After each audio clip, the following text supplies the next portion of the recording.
મહાનગરપાલિકાની ચૂંટણીના હવે જ્યારે ગણતરીના કલાકો બાકી રહ્યા છે ત્યારે શહેરના વોર્ડ નંબર 16ના કોંગ્રેસના ઉમેદવારો શ્રી ચંદ્રકાંત શ્રીવાસ્તવ, અલકાબેન પટેલ, સુવર્ણબેન પવાર તથા ગૌરાંગ સુતરિયા આજરોજ ઇલેક્શન વોર્ડ નંબર 16માં સમાવિષ્ટ વિસ્તારોમાં મહારેલી યોજાઈ હતી, જ્યાં સ્થાનિક લોકોએ તેઓના ભવ્ય સ્વાગત સાથે કોંગ્રેસની પેનલને ચૂંટી લાવવા માટે પોતાનું સમર્થન આપ્યું હતું અને ભત્તુભાઈ તુમ આગળ બઢો, હમ તુમ્હારે સાથ હૈના નારા સાથે મહારેલીને ભારે પ્રતિસાદ જોવા મળ્યો હતો।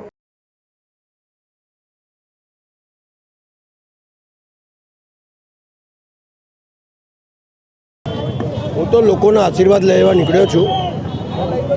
અહંકારવાળી વાત મારા મનમાં હોતી નથી। આપ જોઈ શકો છો કે મેં એવું વિચારેલું કે બહુ ઓછી રેલી નીકળે પણ કોને રોકવું અને કોને નહીં રોકવું, બધાનો પ્રેમ છે, આયા છે, પણ આ જ આશીર્વાદ મને આપતા રહ્યા છે ને 35 વર્ષથી આ આશીર્વાદને લીધે હું હંમેશા કોર્પોરેશનમાં જઉં છું અને મને લાગે છે કે ફરી મારો પરિવાર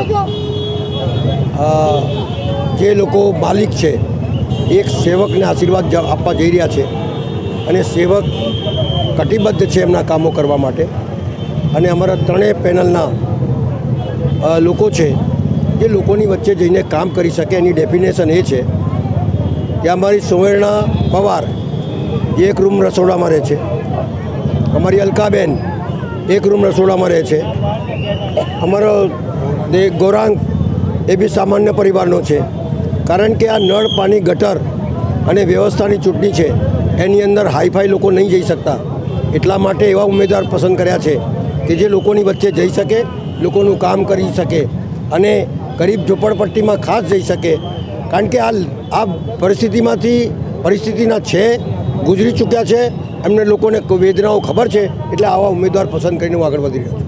કાલે એક વિડીયો વાયરલ થયેલો સામે ઉમેદવારનો સાંઈ દર્શન સોસાયટીનો, શું કહેવું જેના વિશે? હવે તો એવું છે કે સત્તા પર બેસીને બી સત્તા પર નથી એવી વાતાવરણ પેદા કરે છે। પાણી નથી આખા વડોદરા શહેરમાં, એની લાવવાની વ્યવસ્થા એમને આવડતી નથી। પાણી દરેક જગ્યા 14 number, 15 number, 16 number, 17 number, 18 number, આ બાજુ 1 નંબર, બધે પાણીની કમી છે અને તોય છતાં અહીંયા કોંગ્રેસની પેનલ છે એટલે કામ નથી કરતું। તો શું તમે આવીને કરી ગયા? 35 વર્ષ પહેલાં ચૂંટાયેલો ત્યારે જે જગ્યાના ભાવ 10 રૂપિયા હતા, આજે જગ્યાના ભાવ 4000 રૂપિયા થયા, તો વગર ડેવલપમેન્ટ થઈ ગયા। અને જે લોકો કહે છે કે કશું નથી કર્યું, તો તમે અહીંયા રહેવા કેમ આવ્યા ભાઈ? તમે તો ગામડામાં રહેતા હતા, આ ડેવલપમેન્ટ થયા ત્યારે જ રહેવા આવ્યા ને, અને તોય છતાં કે જો ડેવલપમેન્ટ થયું, તો આ તમારે બુદ્ધિનો પ્રદર્શન કરો છો। સત્તા પર બેસીને જો તમે એવું કહો કે પાણી ભત્તુભાઈના લીધે નથી આવતું, વાલ છે, જો તમે મને વાલ સમજતા હોય તો બહુ સારી વાત છે, કારણ કે વાલ વગર બધું વહી જાય અને વાલ જ કંટ્રોલ કરી શકે, એટલે તમારા માટે હું વાલ બરાબર છું, હું તમને કંટ્રોલ કરું છું। એટલે આ બધી બાબતો આવી હલકા પ્રકારની જે રાજનીતિ છે, હલકા પ્રકારની જે વાતો કરવામાં આવે છે, મને દુઃખ થાય છે। એક જમાનો હતો 35 વર્ષ પહેલાં કે ભાજપ શું ને કોંગ્રેસ શું કે બીજા અપક્ષ શું, દરેક જણ ચૂંટાયા પછી વડોદરા શહેરનું હિત ઈચ્છતા હતા, પાર્ટી નહીં, વડોદરા શહેરનું હિત ઈચ્છતા હતા। સર સયાજીરાવ ગાયકવાડની નગરી કઈ રીતે આગળ વધે એના માટે વિચાર કરતા હતા। આજે એવું લોકો આવી ગયા છે કે પાર્ટી કઈ રીતે આગળ વધે એનો વિચાર કરે છે, એટલે મને શરમ આવે છે।